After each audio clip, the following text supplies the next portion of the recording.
Hello guys, welcome back to another video. Whoops. Hello guys, welcome back to another video. Got my shirt on. I'm not gonna wear a shirt every time though. And this time I've got my Pepsi. I think this is the first time I ever tried Pepsi Zero Sugar. I like Diet Pepsi more than Diet Coke, but I like Coke more than Pepsi. And this actually tastes, I think this tastes actually better than Diet Pepsi. Whatever the difference is, whatever. This isn't a Pepsi commercial. All right, so today I've got that funny title to the video, Intercourse with the Dead. I was just, excuse me, just walking a few minutes ago and listening to an audiobook, the Diogenes Laertius,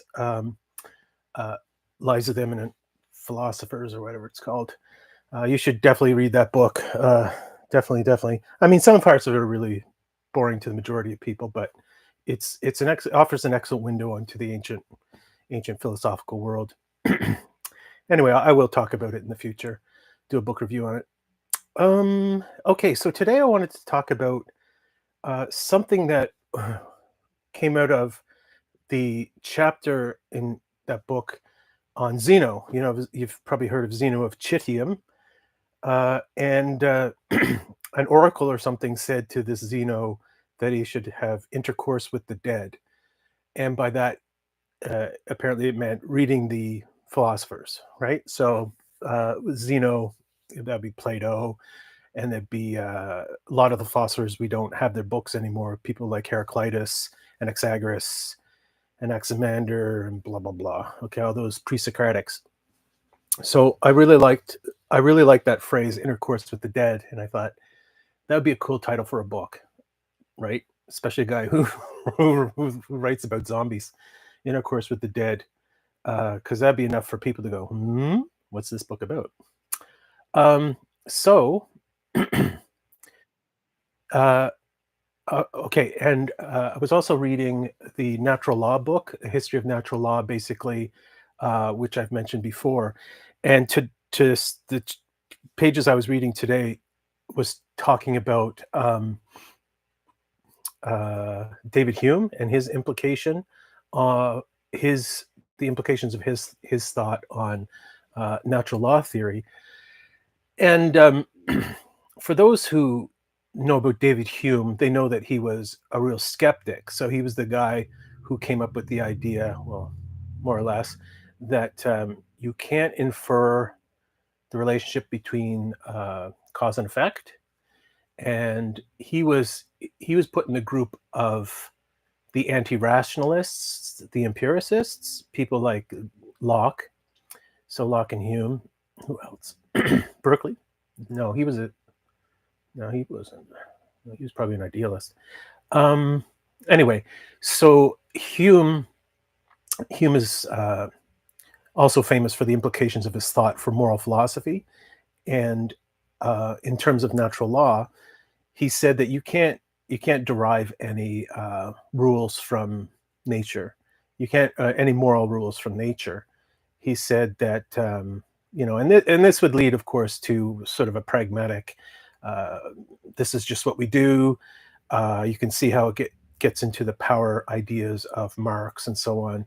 If there is no real right and wrong, and it's just custom, and we just call things we like moral and things we don't like, we call them evil, then someone like Marx has persuasion that it's just a power struggle.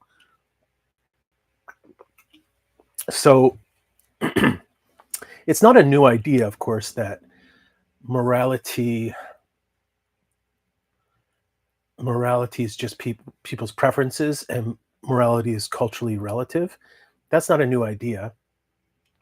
It was really quite seminal in the Enlightenment philosophy, when they're starting to discover different cultures, after the age of exploration and this age of colonialization. They're getting more in touch with different cultures, and cultures that have very different moral views.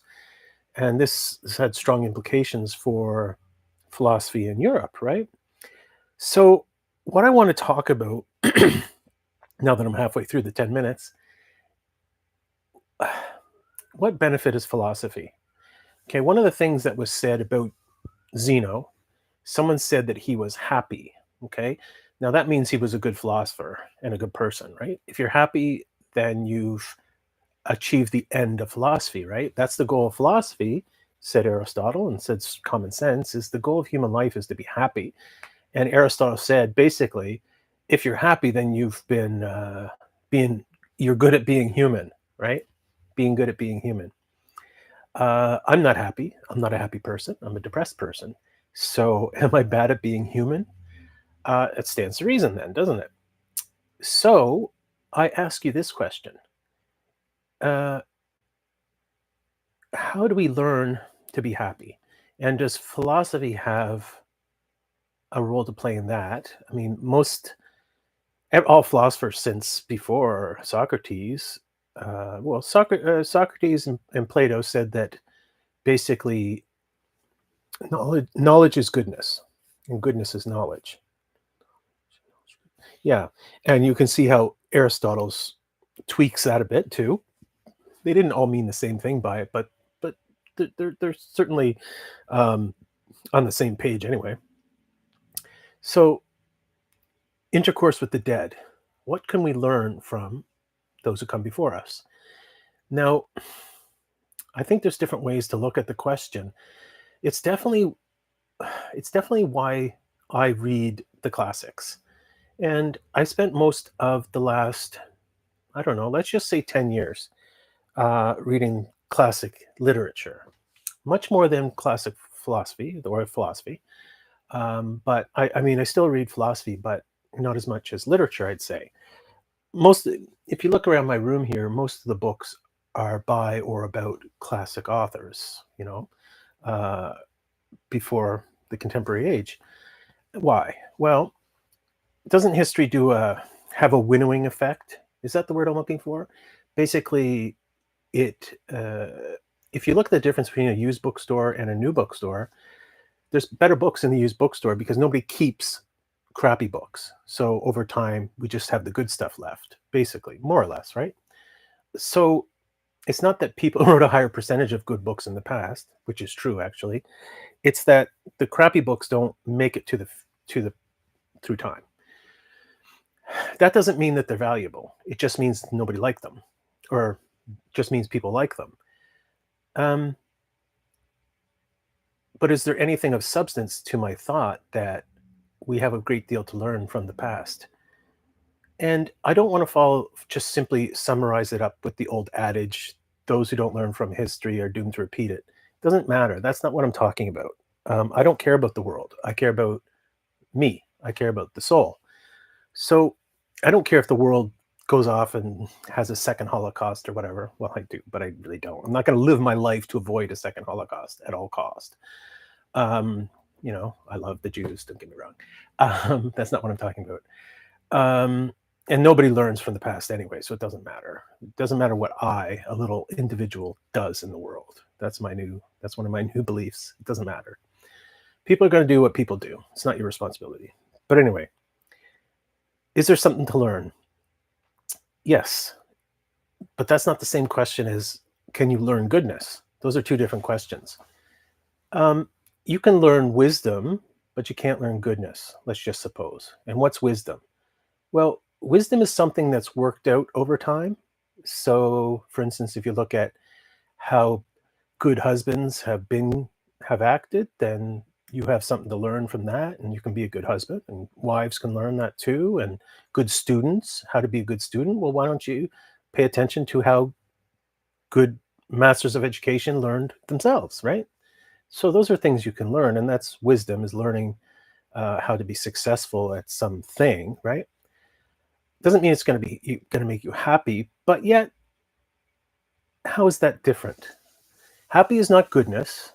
Okay, I don't think they're the same thing, even though Aristotle said they were basically.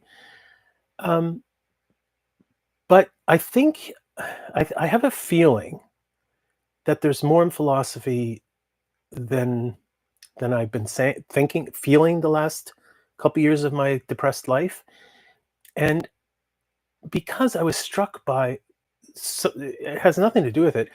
I learned something from Hume today, or I really learned something from Hume today that I had heard before, but didn't really sink in as much.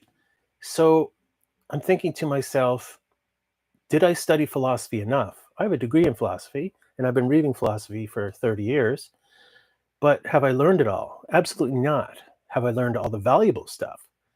Well, I think that I was thinking that I had, and today being so pushed off kilter or surprised by Hume over something small that made me realize, no, no, no, there is there's more to it. So keep reading, Colin. Keep reading, Colin.